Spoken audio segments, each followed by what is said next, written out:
You look in the mirror and feel sure, that's me. Then you hear your own voice in a recording, and it.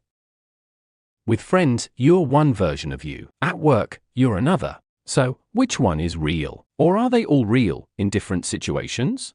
Remembering a childhood moment feels like traveling back inside your own head.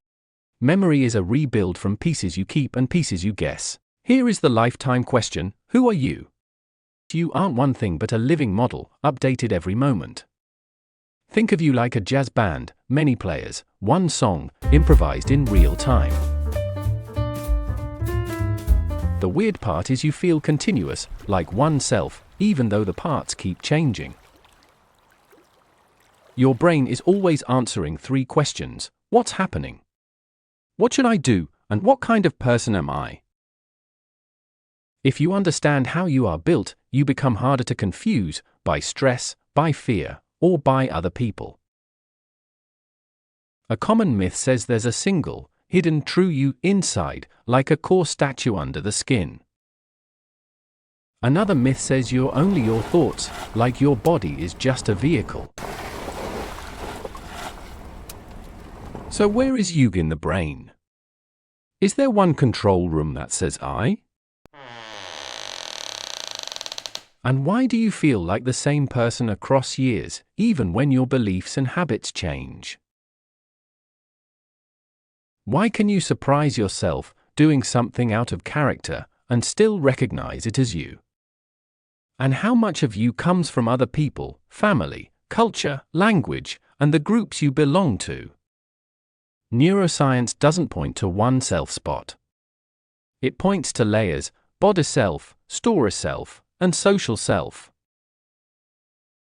Let's build a simple map of you: signals from the body, memories from the past, and predictions about what comes next.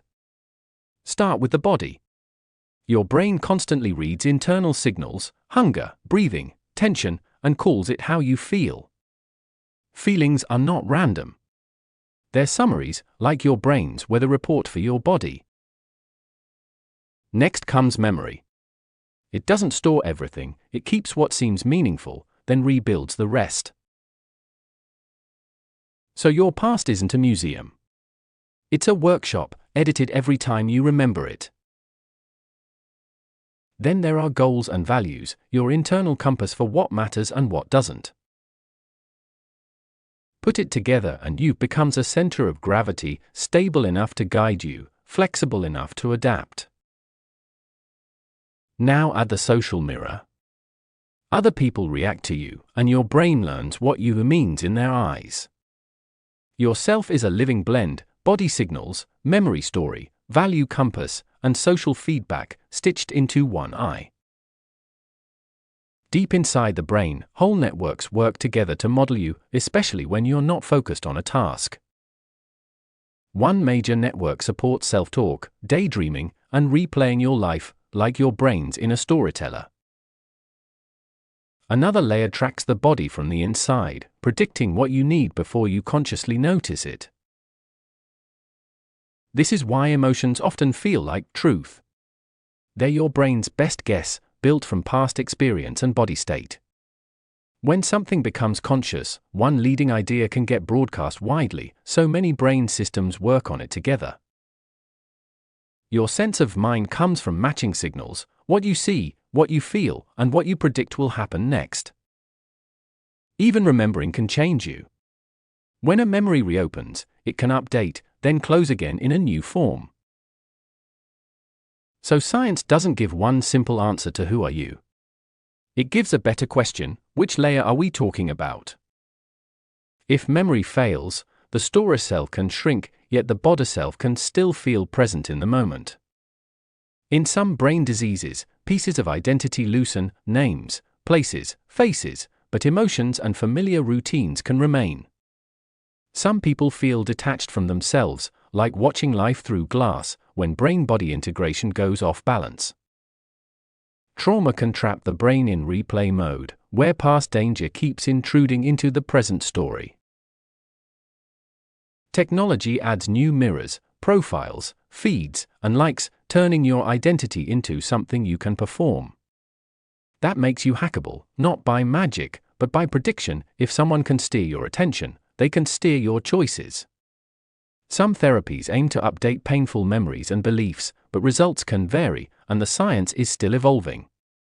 And as AI gets better at imitating voices and faces, the question, "Who are you?" becomes a security problem too.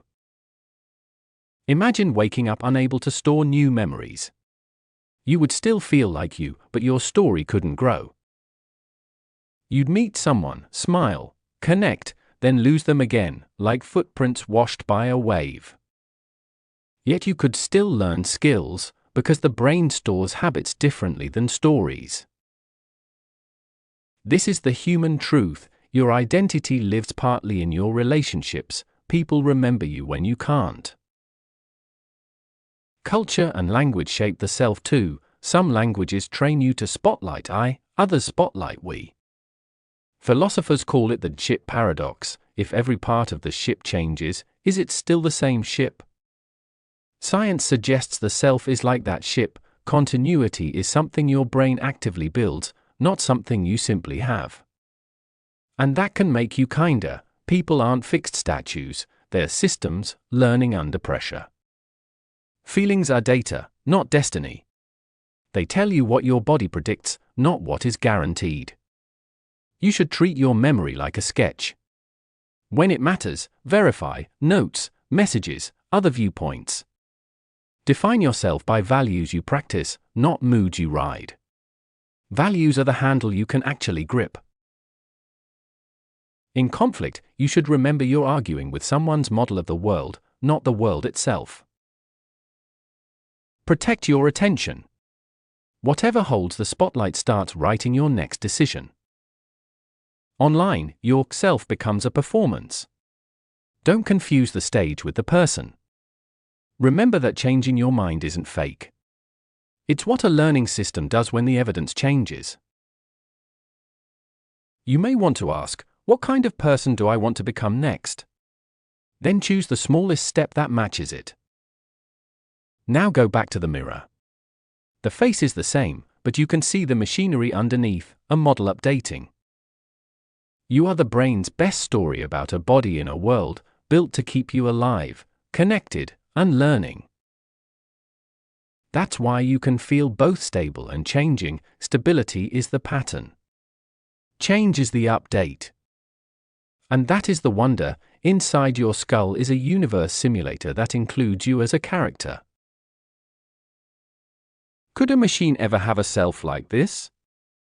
Or would it only mimic the surface, the masks and the words? Either way, your self is precious because it's fragile, shaped by sleep, stress, safety, and love.